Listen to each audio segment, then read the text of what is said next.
Es war einmal ein hässlicher Vogel nach Evergreen. Dachte, war der Beste. Ich bin am besten über alles. Ja, sicher. Dann kämpfte sie und der Vogel gewann. Der Geist lag und starb.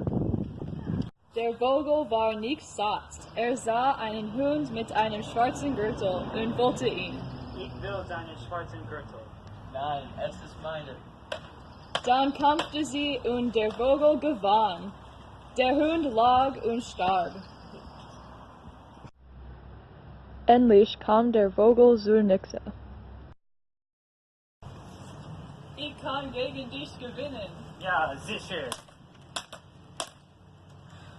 Kämpften sie und die Nixe tötete der Vogel. Das passiert, wenn du böse bist.